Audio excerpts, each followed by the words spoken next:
Sir గౌరవనీయులు సహచరులు పొన్నం ప్రభాకర్ గారు డిమాండ్స్కు సంబంధించి బలహీన వర్గాలు పోలీసు ట్రాన్స్పోర్ట్కు సంబంధించిన డిమాండ్స్ సంబంధించి వారు లేవనెత్తిన ప్రత్యేకంగా బీఆర్ఎస్ పార్టీ సభ్యులు లేవనెత్తిన ప్రతి అంశం విషయంలో స్పష్టంగా జవాబు చెప్పడం జరిగింది అధ్యక్ష.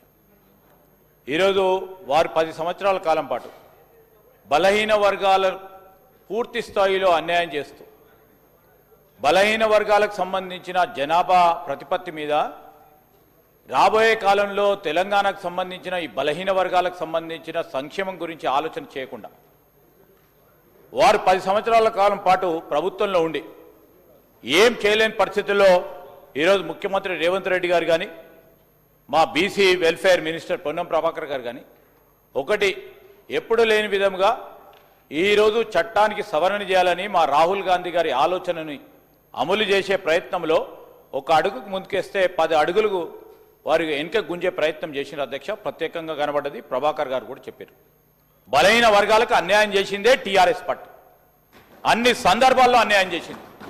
వారికేమి అధ్యక్ష నైతిక హక్కు ఉందని ఈరోజు వాకౌట్ చేసిపోతారు అధ్యక్ష.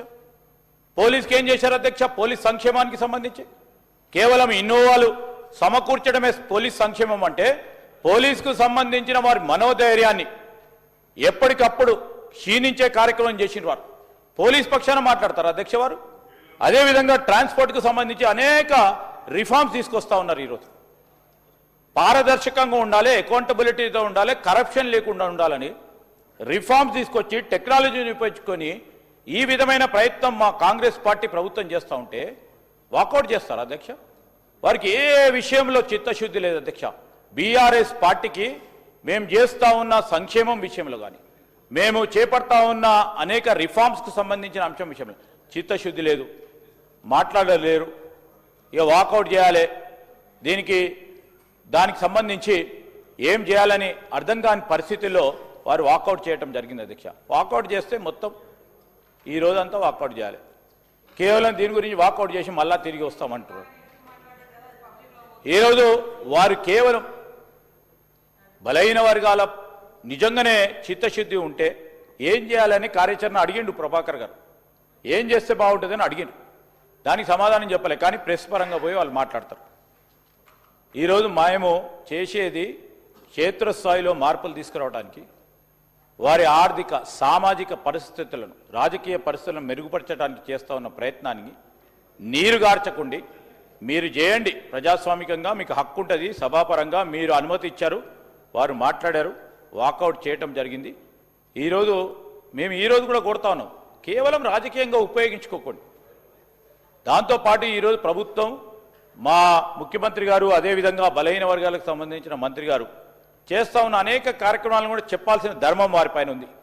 ఆర్టీసీని నీరు కార్చింది ఎవరు అధ్యక్ష? ఇప్పుడే సాంబశివరావు గారు చెప్పారు 56 మంది చనిపోయారు అధ్యక్ష. వారి ప్రభుత్వ హయాంలో ధర్నా చేస్తూ ఉంటే 50 రోజులు ధర్నా చేస్తూ ఉంటే ఒక్కో రోజు కూడా వారితో ఎవరు మాట్లాడలే. చాలామంది ఆర్టీసీ కార్మికులు చనిపోవటం జరిగింది. ఎవరు కారణం అధ్యక్ష?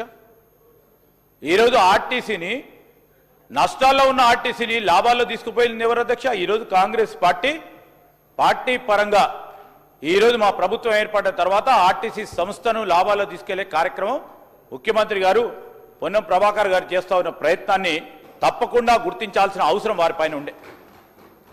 సమీక్ష చేస్తూ ఉన్నారు, సంఘాలకు సంబంధించి వారు చెప్పడం కూడా జరిగింది. అన్ని ప్రశ్నలకు సమాధానం చెప్పిన తర్వాత వాకౌట్ చేయటం సబబు అధ్యక్ష. ప్రజలందరూ కూడా గమనిస్తూ ఉన్నారు. ఇంకా మాకు 3 ఏళ్ల సమయం ఉంది. మొదటి దశలో మళ్ళా ఇంకా 5 ఏళ్ళు కూడా ఉండబోతాం. అన్ని కార్యక్రమాలు బలహీన వర్గాలకు సంబంధించి రేపు రాహుల్ గాంధీ గారు ప్రధానమంత్రి అయిన తర్వాత మా పార్టీ కేంద్రంలో అధికారానికి వచ్చిన తర్వాత మొట్టమొదటి కార్యక్రమమే రాహుల్ గాంధీ గారి నాయకత్వంలో ఈరోజు రాజ్యాంగ చట్ట సవరణ చేసి 42% పై మించి ఎంత జనాభా ఉంటే అంత జనాభాకు సంబంధించి సామాజిక ఆర్థిక రాజకీయ రిజర్వేషన్ కల్పించే కార్యక్రమం చేస్తూ ఉన్న తరుణంలో అడుగులకు ముందుకు వేస్తా ఉన్నాం అధ్యక్ష. దానికి అడ్డు రావద్దని ఈరోజు వారు వాకౌట్కి సంబంధించి కారణం లేకుండా వాకౌట్ చేస్తూ ఉన్న సందర్భాన్ని కూడా చెప్తూ వారి యాక్షన్ ఖండిస్తూ ఉన్నాం అధ్యక్ష.